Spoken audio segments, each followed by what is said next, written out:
পাকিস্তান পাঞ্জাব প্রদেশের একটি শহর কাসুর, সেখান থেকে 7 বছরের একটি মেয়ে সন্তান নিখোঁজ হয়।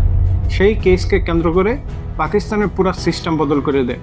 কী ছিল সেই সিস্টেমে এবং এই জাইনাব আনসারির যে ঘটনাটি আজকে আপনাদের সাথে শেয়ার করব, সেই ঘটনা থেকে আমরা কি শিখতে পারবো, আমাদের বাচ্চাকে কিভাবে সুরক্ষিত রাখতে পারবো, সেই সকল বিষয় নিয়ে আজকের এই ভিডিওটি তৈরি করা। আসেন দেখি জাইনাব আনসারির সাথে সেদিন কি ঘটেছিল। January 4th, 2018. Zainab Ansari. Zainab Ansari ছিল তার বাবার সব থেকে ছোট সন্তান। জাইনাব আনসারির বাবা উমরার উদ্দেশ্যে মক্কাতে রওনা দেয় এবং জাইনাব আনসারির দায়িত্বটা তার এক চাচার কাছে দেওয়া যায়। জাইনাব আনসারি প্রতিদিনই কোরআন শিক্ষার জন্য তার কাজিনের সাথে মাদ্রাসা যায়। প্রত্যেক দিনের মতো সেদিনও মাদ্রাসা যাওয়ার উদ্দেশ্যে রওনা দেয় এবং রাস্তাতে তার কাজিন একটু সামনে চলে যায়। তারপর তার কাজিন যখন বাসায় পৌঁছে, তার যে আঙ্কেলরা দেখতে পায় জাইনাব আনসারি তার সাথে নাই। তখন তাকে যখন প্রশ্ন করে জাইনাব আনসারি কোথায়, সেও ছোট বাচ্চা, জাইনাব আনসারির সমবয়সী, সে সঠিকভাবে কোনো কিছু বলতে পারে না। তারপর তার আঙ্কেল চাচারা খোঁজাখুঁজি করতেছে জাইনাব আনসারিকে, কোথাও খুঁজে পাচ্ছে না। চারিদিকে আশেপাশে পাড়া প্রতিবেশী সবাই খোঁজ পেয়ে গেছে, জাইনাব আনসারিকে খুঁজে পাওয়া যাচ্ছে না। রাত্রের 11টা বেজে গেছে, জাইনাব আনসারিকে খুঁজে পাচ্ছে না। তারপর জাইনাব আনসারির আব্বুকে ইনফর্ম করে জাইনাব আনসারিকে খুঁজে পাচ্ছে না। সো সে সেখানে কান্নায় ভেঙে পড়ে আবার দেশে আসার উদ্দেশ্যে রওনা দিতে চাচ্ছে। সকলেই তাকে বলে যে তুমি যেটা আল্লাহর ঘরে আসো, সেখান থেকে দোয়া কবুল হবে, তুমি শুধু দোয়া করো, আমরা সকল চেষ্টা করে জাইনাব আনসারিকে খুঁজে বের করব। জাইনাব আনসারিকে খোঁজাখুঁজি করার পরে যখন না পাওয়া যায়, পুলিশ স্টেশন যায়। পাকিস্তানের পুলিশ স্টেশন বা প্রশাসন এতটাই করাপ্টেড ছিল যে একটা 7 বছরের বাচ্চা নিখোঁজ হয়ে যায়, তারা এটাকে গ্রাহ্য দেয় না। তারা রাত্রের 11টা-12টা বেজে গেছে, তারা কোনো গুরুত্ব দিতেছে না। তারপর যখন একটি কেস করে আসার পরে তার চাচা এবং তার যে পাড়া প্রতিবেশী কাজিনরা সবাই আশেপাশে যে রাস্তা দিয়ে জাইনাব আনসারি যাওয়া আসা করতো, সেই রাস্তার যে দোকানের ক্যামেরাগুলো আছে সেগুলো চেক করতে থাকে। একটা সময় গিয়ে একটা ক্যামেরার ফুটেজ পাওয়া যায় যেখানে জাইনাব আনসারি একটা 30 থেকে 35 বছরের লোকের সাথে হাত ধরে হাসি মনে হাঁটতে হাঁটতে চলে যাইতেছে।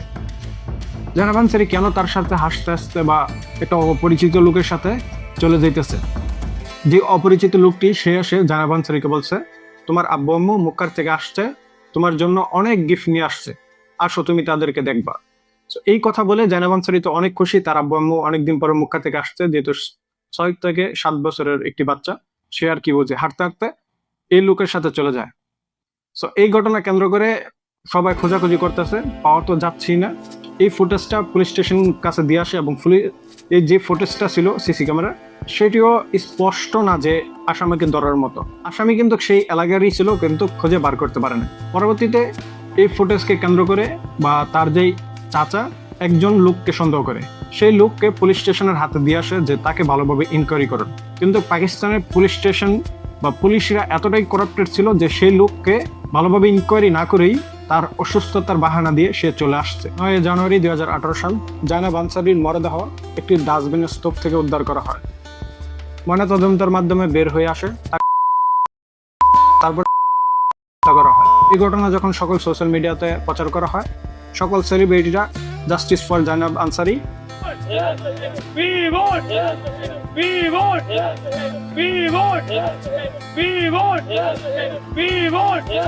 এবং পাকিস্তানের সকল নাগরিক রাস্তাতে আন্দোলন শুরু করে দেয়, রাস্তাঘাট বন্ধ করে দেয়, দোকানপাট বন্ধ করে দেয়, সরকারি প্রতিষ্ঠানে আক্রমণ শুরু করে দেয়। পাকিস্তানের প্রশাসন কোনোভাবেই কন্ট্রোল করতে পারে না এবং সাধারণ পাবলিকের উপরে আক্রমণ শুরু করে দেয় পাকিস্তানের প্রশাসন। পাকিস্তানের পুলিশের গুলিতে 2 জন নিরীহ মানুষ জায়গাতেই মৃত্যুবরণ করে। ঘটনা আরও বেশি ক্রিটিক্যাল হয়ে যায়। এটি শুধু পাকিস্তান নয়, অন্য অন্য দেশেও ছড়িয়ে পড়ে। যেহেতু পাকিস্তান ইন্ডিয়া একই ভাষাভাষী, ইন্ডিয়ান নিউজ মাধ্যমও এটি প্রচার করতে শুরু করে। ইন্ডিয়া থেকে অনেক সেলিব্রিটিরা জাস্টিস ফর জাইনাব আনসারি লিখে হ্যাশট্যাগ দিতে থাকে। ঘটনা বেশি ক্রিটিক্যাল হয়ে যায়, আন্তর্জাতিক মহল থেকেও পাকিস্তানের উপরে চাপ আসতে শুরু করে। পাকিস্তানের প্রাইম মিনিস্টার জাইনাব আনসারির বাবার সাথে দেখা করে এবং জাইনাব আনসারির বাবাকে আশ্বস্ত করে এই ঘটনার সঠিক তদন্তের মাধ্যমে আসল অপরাধীকে আমরা খুঁজে বার করব।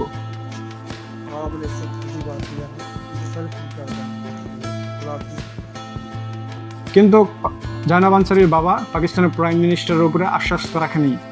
সে গণমাধ্যমে এসে বলছে, আমি পাকিস্তানের আর্মি চিফের কাছে রিকোয়েস্ট করতে চাই আমার বাচ্চার সাথে যে অপরাধটি হয়েছে সঠিক তদন্তের মাধ্যমে আসল অপরাধীকে দ্রুততর খুঁজে বার করুন। পাকিস্তানের আর্মির চিফ এই নিউজটি দেখতে পায় এবং বিষয়টিকে সিরিয়াসলি ভাবে নেয়।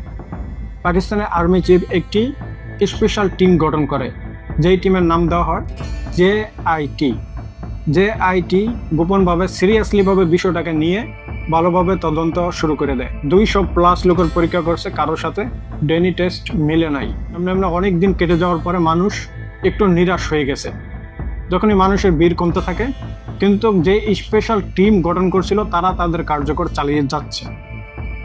ডেনি টেস্টের মাধ্যমে যাকেই সন্দেহ মনে হচ্ছে ওই সিসি ক্যামেরা ফুটেজ দেখে যার সাথে কিছুটা মিল হচ্ছে তারই ডেনি টেস্টের পরীক্ষা চলছে। এভাবে করতে করতে 800 লোকের ডেনি টেস্টের পরীক্ষা হয়ে গেছে, কিন্তু কারোর সাথে ডেনি টেস্ট মিলে নাই। পরবর্তীতে 814 নম্বর একজনের ডেনি টেস্ট একেবারে 100% মিলে গেছে। এবং শুধু জাইনাব আনসারি না, জাইনাব আনসারির আগে যেই 6টা বাচ্চা ছিল তাদের ডেনি টেস্টের মাধ্যমেও ওই যেই লোকটার ডেনি টেস্ট 100% मिले गए। ताला ने जैनब के कातिल को गिरफ्तार करा दिया है। उसका नाम इमरान है और वो वहीं कसूर का रहने वाला है। 24 साल उसकी उम्र है and he is a serial killer. 1150 DNAs की प्रोफाइलिंग हुई, 1150। और जब 1150 DNA की प्रोफाइलिंग हुई तो उसमें ये दरिंदा वो सामने आया और उसकी DNA मैचिंग 100% उसकी उस क्राइम सीन से जो मिले थे अज्जा उसके साथ 100% मैचिंग हुई। 23 জানুয়ারি 2018 সাল সিরিয়াল কিলার ধরা পড়ে। তার নাম হচ্ছে ইমরান আলী। তদন্তের প্রথম দীর্ঘগতি থাকলেও ব্যাপক চাপের মুখে পুলিশ ও বিশেষ টিম জেআইটি কাজ জোরদার করে। পুলিশ স্থানীয় এক যুবক ইমরান আলীকে গ্রেপ্তার করে। সে কাশরে থাকতো জাইনাবের বাড়ির কাছাকাছি এলাকা। পুলিশ জানায় তার ডিএনএ পরীক্ষার সঙ্গে শুধু জাইনাব নয়, আরও কয়েকজন শিশু ধর্ষণ ও হত্যার মামলার নমুনা মিলে যায়। ফলে প্রমাণ হয় সে এক ধরনের সিরিয়াল অপরাধী, একাধিক শিশুর সঙ্গে একই ধরনের অপরাধ করছে। ইমরান আলী তদন্তের সময় আদালতে ও পুলিশের কাছে অপরাধ স্বীকার করে। মামলাটি তাড়াতাড়ি শেষ করার জন্য পাকিস্তানের লাহোরের অ্যান্টি টেরিজম কোর্টে পাঠানো হয়। সেখান থেকে মাত্র 7 দিনের মাথায় মামলাটি রায় দিয়ে দেওয়া হয়। ইমরান আলী প্রথমেই জাইনাব আনসারিকে অপহরণ করে, তারপর যৌন নির্যাতন, তারপর মার্ডার, তারপর মৃতদেহ লুকানোর জন্য 4 বার তাকে মৃত্যুদণ্ড দেওয়া হয়। একই সাথে অর্থদণ্ড এবং আজীবন কারাদণ্ড দেওয়া হয়। এবং ইমরান আলীকে সুযোগ দেওয়া হয় সুপ্রিম কোর্ট এবং হাইকোর্টে আপিল করার জন্য। সেও আপিল করে, আপিল মঞ্জুর করে না। একই সাথে সে পাকিস্তানের প্রাইম মিনিস্টারের কাছে রিকোয়েস্ট করে, সেটিও মঞ্জুর করা হয় না। এবং দ্রুততর তার যেই মৃত্যুদণ্ড কার্যকর করার জন্য ডেট দেওয়া হয় 17ই অক্টোবর। 17ই অক্টোবর তার মৃত্যুদণ্ড কার্যকর অনুষ্ঠিত করা হয়। সেখানে জাইনাব আনসারির বাবা উপস্থিত ছিল। সে একবারও জাইনাব আনসারির বাবার কাছে ক্ষমা প্রার্থনা করে নাই।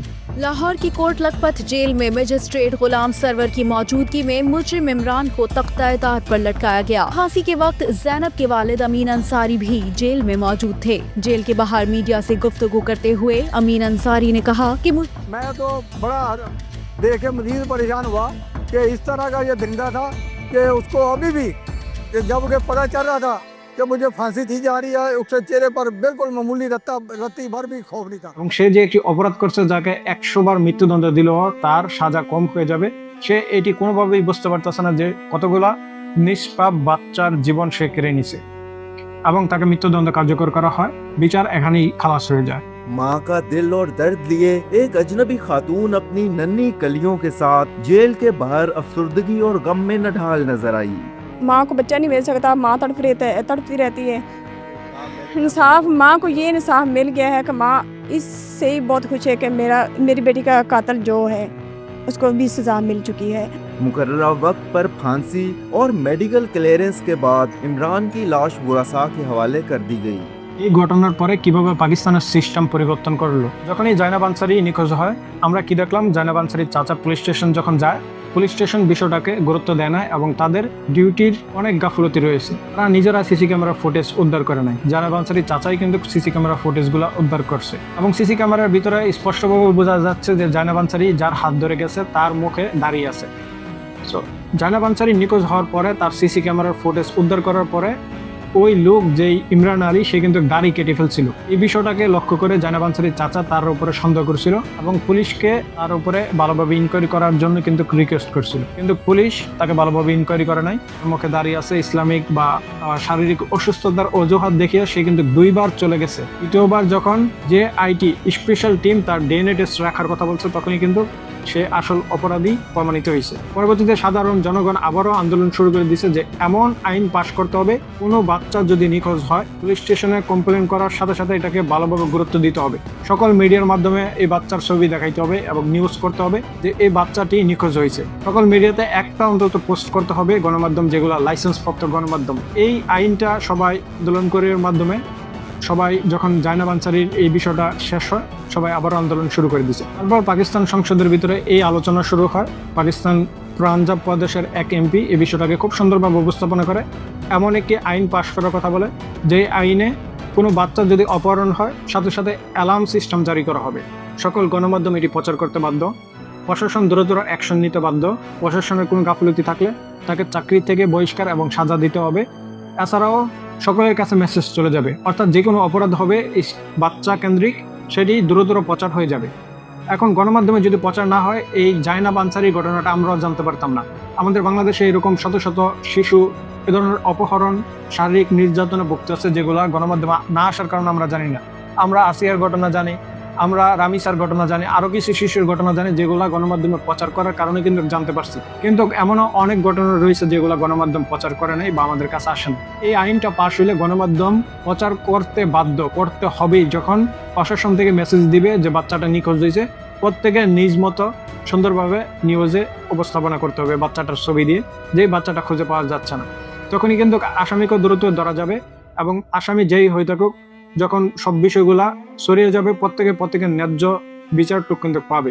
জাইনাব আনসারী নিখোঁজ হয় 4ই জানুয়ারি এবং তার মরদেহ উদ্ধার হয় 9ই জানুয়ারি। অর্থাৎ এই যে নরপশু ইমরান আলী সে জাইনাব আনসারীকে প্রথমে অপহরণ করে, তারপর লাগাতার 3 দিন তাকে শারীরিক নির্যাতন করে, তারপর তাকে শ্বাসরুদ্ধ করে হত্যা করে একটি ডাস্টবিনে ফেলে যায়। এবং শুধু জাইনাব আনসারী না, আগের যে 6টা কেস সেগুলো সে একই অপরাধ একই কৌশলে ক্রাইম করে, প্রত্যেকের মরদেহই সে ডাস্টবিনে ফেলে যায়। অর্থাৎ মানুষের তার কাছে কোনো মূল্য নাই। এ ধরনের অমানুষ, এ ধরনের জানোয়ার কিন্তু আমাদের সমাজে আমাদের সাথেই বসবাস করে। কিছুদিন আগে আমাদের রামিসার ঘটনা সেটি প্রুফ করে। আমরা জানি না কে সেই জানোয়ার, আমাদের সাথেই বসবাস করতেছে। দেখতে ভালো মানুষ, 5 ওয়াক্ত নামাজ পড়ে। শুধু নামাজ পড়ার বিষয়টা না, ধার্মিক বিষয়টা না, ধার্মিক নাও হতে পারে বা ধার্মিক হতে পারে বা নেশাগ্রস্ত হতে পারে বা নেশাগ্রস্ত নাও হতে পারে। এই যে ইমরান আলী সে নাকি কোনো নেশাও করে না, কিন্তু এ ধরনের বড় বড় ক্রাইম করে বেড়া। তাই কে কার মনের ভিতরে কি আছে আমরা জানি না। আমরা আমাদের বাচ্চাকে অবশ্যই আরো বেশি সতর্ক হতে হবে। আমি আমার পক্ষ থেকে জোরদার দাবি জানাচ্ছি আমাদের বাংলাদেশ সংসদে এ ধরনের একটি আইন পাশ করা হোক। কোনো বাচ্চা অপহরণ হইলে সাথে সাথে অ্যালার্ম সিস্টেম জারি করতে হবে। সকল গণমাধ্যম সেটি প্রচার করতে বাধ্য। পুলিশ দ্রুত অ্যাকশন নিতে হবে। সকল প্রশাসনের কাছে একটি মেসেজ চলে যাবে এবং একই সাথে বিচার দ্রুততর নিশ্চিত করতে হবে। বিচারকে 4 বছর 5 বছর ডিলে করা যাবে না। আসামিকে প্রকাশ্যে সবার সামনে মৃত্যুদণ্ড দিতে হবে। বাংলাদেশে এই আইনটি পাশ করার জন্য জোরদার দাবি জানাচ্ছি। এবং আমরা কিভাবে একই সাথে আমাদের বাচ্চাকে আরও সুরক্ষিত রাখতে পারি, বাচ্চাকে অপরিচিত কারোর সাথে যাতে না যায় সে বিষয়ে ভালোভাবে গাইড করতে হবে এবং বাচ্চাকে ব্যাড টাচ কোনটা সেটিও আমরা বুঝাইতে হবে। এক সূত্রে দেখা যাচ্ছে যে বাংলাদেশের ভিতরে বেশিরভাগ শিশুই তার নিজ কাছের মানুষের থেকেই এ ধরনের শারীরিক নির্যাতনের শিকার হচ্ছে। সো আমাদের প্রত্যেকের বাচ্চাকেই ব্যাড টাচ কোনটা, গুড টাচ কোনটা, কোথায় কোথায় টাচ করলে যাতে বাবা মাকে সাথে সাথে ইনফর্ম করে সেই বিষয়গুলো কিন্তু বাচ্চাকে শিখাইতে হবে। এবং অপরিচিত কারো কাছেই দেওয়া যাবে না, সে ধার্মিক হোক, যত ভালো মানুষই হোক। এই যে ইমরান আলী সে 5 ওয়াক্ত নামাজ পড়ে, সে সকল ইসলামিক অনুষ্ঠানে উপস্থিত থাকে, দেখলে মনে হবে না সে এ ধরনের ক্রাইম করতে পারে। কিন্তু কতগুলো ক্রাইম করছে, 1টা 2টা না, সে 13টা বাচ্চা 1 বছরের ভিতরেই এ ধরনের অপহরণ করে শারীরিক নির্যাতন করে হত্যা করছে।